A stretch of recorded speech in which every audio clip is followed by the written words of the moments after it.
Fala pessoal, beleza? Mais um vídeo aqui no canal e hoje falaremos sobre os direitos individuais e coletivos, continuando a nossa saga no direito constitucional. No primeiro vídeo tratamos sobre direitos de nacionalidade e agora entraremos nos direitos individuais e coletivos. Bom, antes de entrar no tema, só quero deixar registrado uma observação.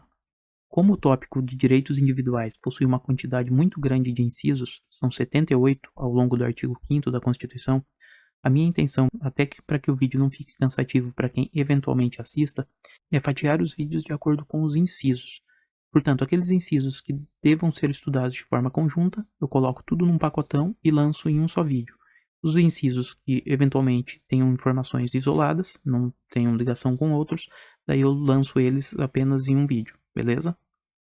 Feita essa observação, vamos ao que realmente importa, que é o estudo dos direitos individuais e coletivos. Quando falamos direitos individuais e coletivos, devemos ter em mente que estamos diante de uma expressão de menor abrangência, uma fatia de um todo, de algo maior. E o que seria esse algo maior?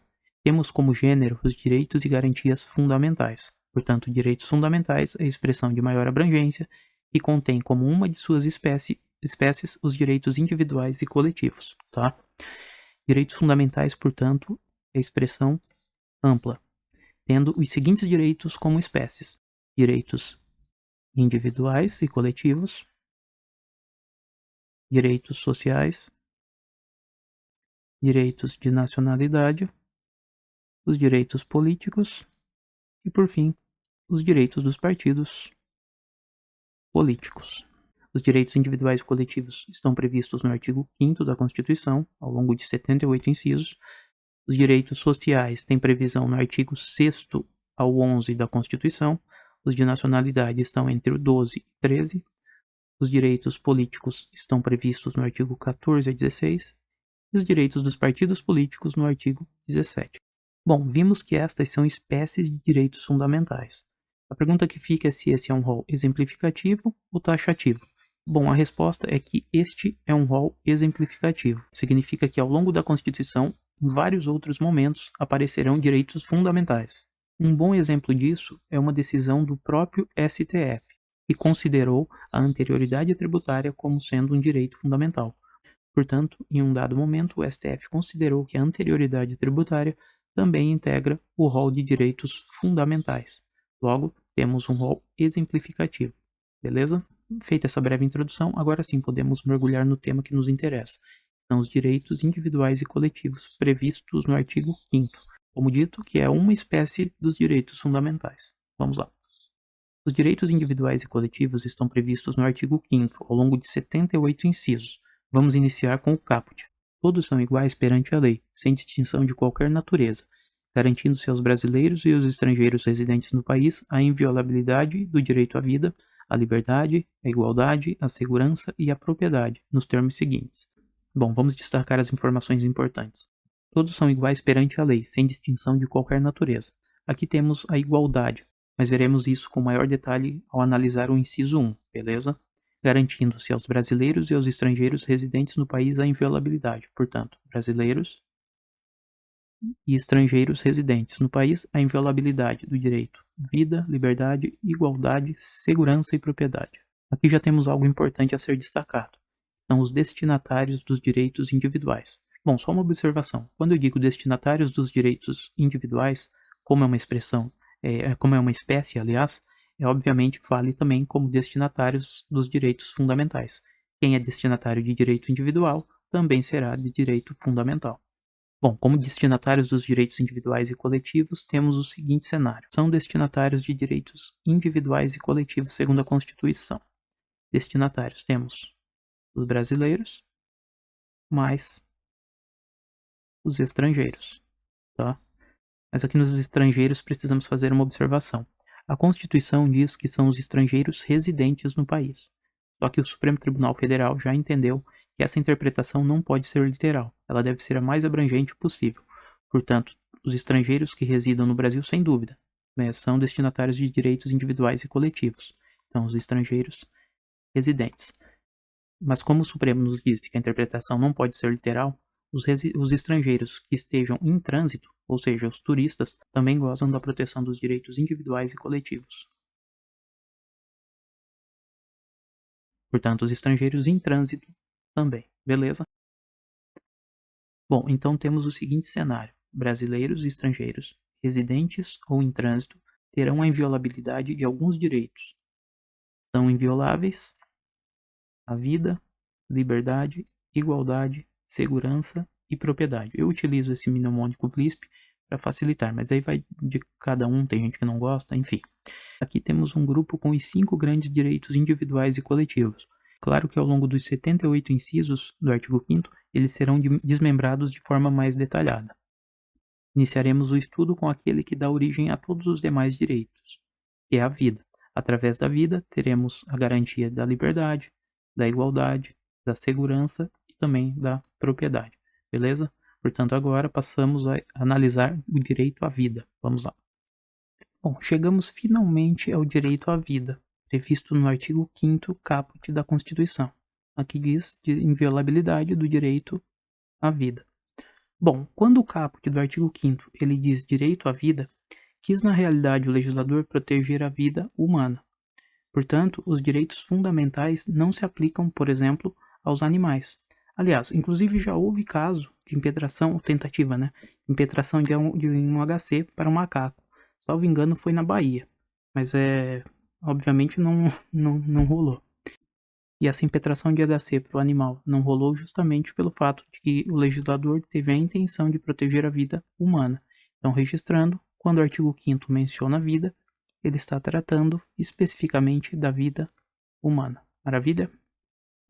Seguindo, vamos analisar agora algumas acepções ou sentidos da palavra vida. Acepções de vida existentes. Bom, numa primeira visão, temos que seria o direito de estar vivo, ou seja, é o Estado tendo uma atitude de abstenção, um não fazer, respeitando as individualidades de cada cidadão. Portanto, teríamos, num primeiro momento, o direito de estar vivo. Aqui, o Estado fica inerte, inércia estatal. Inércia, um não fazer, uma abstenção. É uma concepção com sentido negativo, porque o Estado não atua. Beleza? E é justamente através desta primeira acepção, o direito de estar vivo, que nasce aqui no Brasil como regra a vedação da pena de morte. Evoluímos então para um segundo momento. A ideia aqui é que não basta o indivíduo estar vivo, é preciso um algo a mais. Portanto, o Estado deve garantir a ele condições mínimas de existência, o que chama-se de mínimo existencial. Portanto, nesta segunda acepção, temos a garantia de uma vida digna. Então, vida digna.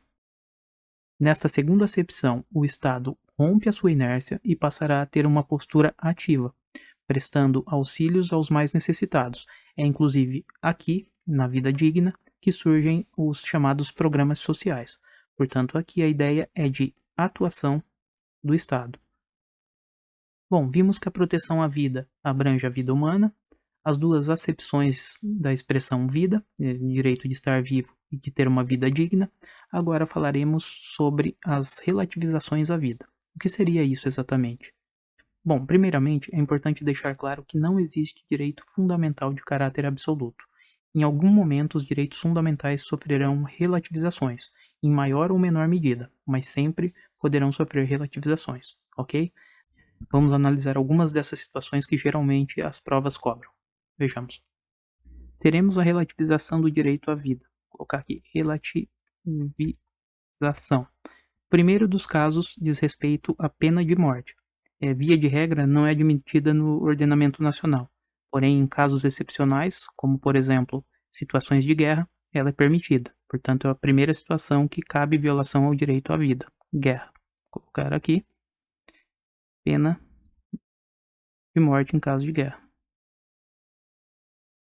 Beleza? Essa é a primeira situação de relativização ao direito à vida. A segunda situação que caberá a relativização do direito à vida diz respeito a aeronaves hostis em territórios brasileiros. São aqueles aviões que ingressam em nosso território e não respondem às tentativas de comunicação das torres de contato, ok? Portanto, colocar aqui aeronaves hostis. A terceira hipótese em que a vida será relativizada diz respeito ao uso de células-tronco. temos uso de células tronco.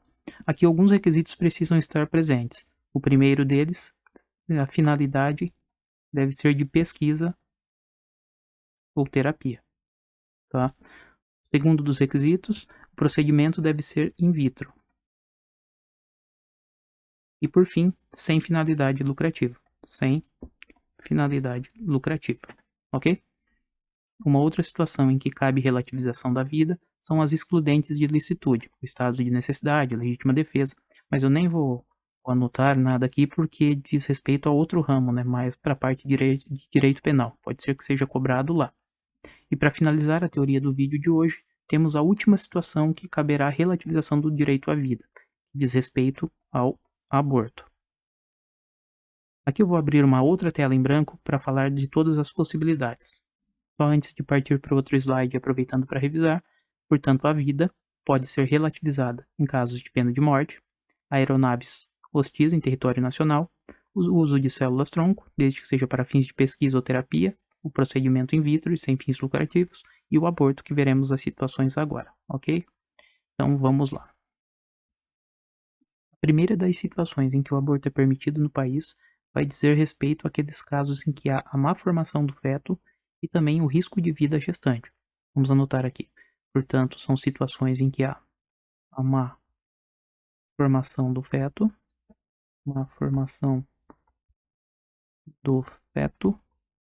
mais risco de vida à gestante. Beleza?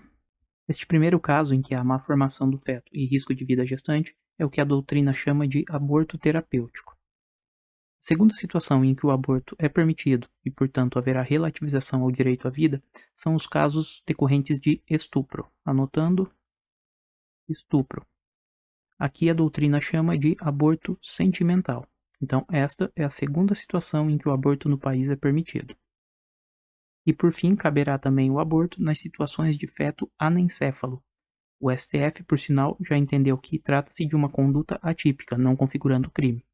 Então, a terceira e última situação são de fetos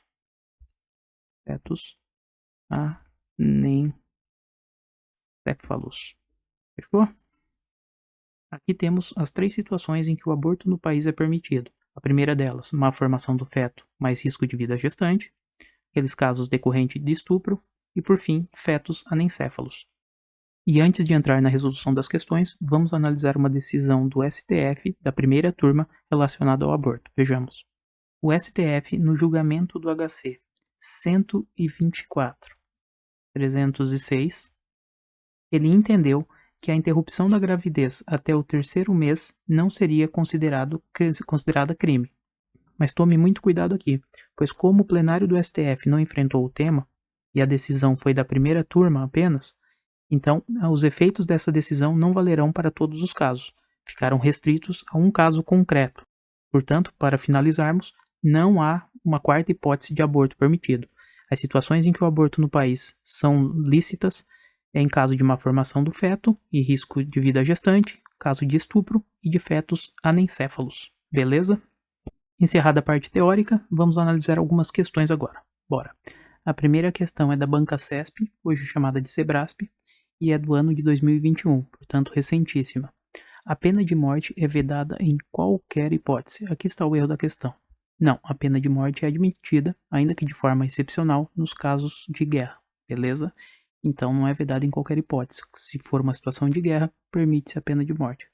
Gabarito, errado. Determinado cidadão norte-americano, em férias em Brasília, cometeu o crime de homicídio ao fugir da cena de crime de tráfico ilícito de entorpecentes, supostamente por ele praticado. Após o crime, ele fugiu para o hotel onde se encontrava hospedado desde que chegou ao Brasil. 5 minutos após ter adentrado em seu quarto, a polícia invadiu o local e conseguiu prendê-lo. Considerando a jurisprudência do STF, julgue o item a seguir, a partir da situação hipotética precedente. Por não ser residente no Brasil, o referido cidadão norte-americano não poderá suscitar a nulidade de julgamento por ofensa ao devido processo legal, direito fundamental previsto no artigo 5º da Constituição Federal.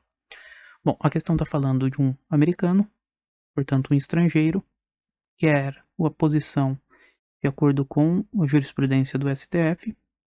O que mais que ela fala que é importante? E ela vai nos dizer que, por ele não ser residente no Brasil, ele não fará jus ao direito fundamental do devido processo legal. Bom, quando estudamos os destinatários dos direitos fundamentais, sempre lembrando que o nosso olhar foi para a espécie de direitos individuais e coletivos, analisamos que os destinatários dos direitos fundamentais são brasileiros mais estrangeiros. Aqui é importante lembrar que a Constituição, o artigo 5º caput, diz que são os estrangeiros residentes no Brasil. Então, a Constituição para aqui, ela só diz residentes. Já a jurisprudência do STF vai além. Ela entende que o caput do artigo 5º da Constituição não pode ter uma interpretação literal, mas sim deve ser feita uma leitura de forma extensiva. Portanto, abarcaria também os estrangeiros em trânsito pelo país, os turistas. Então, temos aqui também que o estrangeiro em trânsito gozará da proteção dos direitos fundamentais. Por essa razão, aqui diz que ele não tem direito, a questão está errada, porque os estrangeiros, residentes ou em trânsito, gozam de direitos fundamentais. Agora vamos analisar a próxima questão da FCC, ano de 2020. Eu coloquei adaptada, porque eu peguei apenas uma das assertivas e coloquei no enunciado aqui para nós avaliarmos se está certa ou errada. O uso de células-tronco embrionárias, ainda que em pesquisas científicas para fins terapêuticos, autorizadas em lei federal, viola o direito à vida, pela potencialidade de formação de pessoa humana, cuja dignidade recebe a proteção máxima constitucional. Bom, vimos que o uso de células-tronco é permitido desde que alguns requisitos estejam preenchidos, sejam feitas para pesquisas científicas ou com finalidade terapêutica, in vitro e sem finalidade comercial ou fins lucrativos. Portanto, a questão está errada. O erro da questão está em dizer que o uso de células-tronco viola o direito à vida. Não, pelo contrário, elas podem sim ser utilizadas, beleza? Portanto, outra questão errada. Temos um erro aqui, outro erro na de cima e um erro também na primeira questão. Vamos analisar as duas últimas. CESP 2019. As pessoas em situação migratória irregular no Brasil não têm direito de acesso ao poder judiciário. Bom, essa questão aqui novamente vai tratar sobre os destinatários dos direitos fundamentais. O acesso à justiça é um direito fundamental, e sendo um direito fundamental, tanto brasileiros como estrangeiros, ainda que estes estejam em trânsito, poderão gozar de sua proteção. Portanto, o item está errado também. O erro aqui diz que não tem direito. Eles possuem sim. Ok? Vamos agora para a última questão, CESP 2019. Acerca do aborto, o Supremo Tribunal Federal, em recente julgado de sua primeira turma, afirmou ser necessário conferir interpretação conforme a Constituição aos artigos 124 a 126 do Código Penal, que tipificam o crime de aborto, para excluir do seu âmbito da incidência a interrupção voluntária da gestação efetivada no primeiro trimestre do período gestacional. Olha só o que a banca veio cobrar. Nós comentamos na parte teórica sobre uma decisão da primeira turma, falava sobre, cadê aqui, deixa eu achar, excluir o âmbito da gestação, a gestação efetivada no primeiro trimestre do período gestacional. Portanto, o que a banca quer aqui é o conhecimento do candidato sobre essa decisão da primeira turma. Vimos que essa decisão não significa que há uma nova hipótese de aborto no ordenamento nacional, até porque o tema não foi enfrentado pelo plenário. Mas isso nem vem ao caso. O que a banca CESP queria na realidade era saber se o candidato tinha conhecimento em um determinado momento a primeira turma do STF considerou lícita a interrupção voluntária da gravidez até o primeiro trimestre do período gestacional, beleza? Portanto, a questão está correta e com isso encerramos o vídeo de hoje. E na próxima aula entraremos nos incisos, começaremos com 1 e avançaremos até chegar ao 78. Bom, é isso. Quem gostou, dá um like aí, se inscreve no canal e segue lá nas redes sociais, @zerodúvidas, beleza? Valeu, pessoal. Até o próximo vídeo.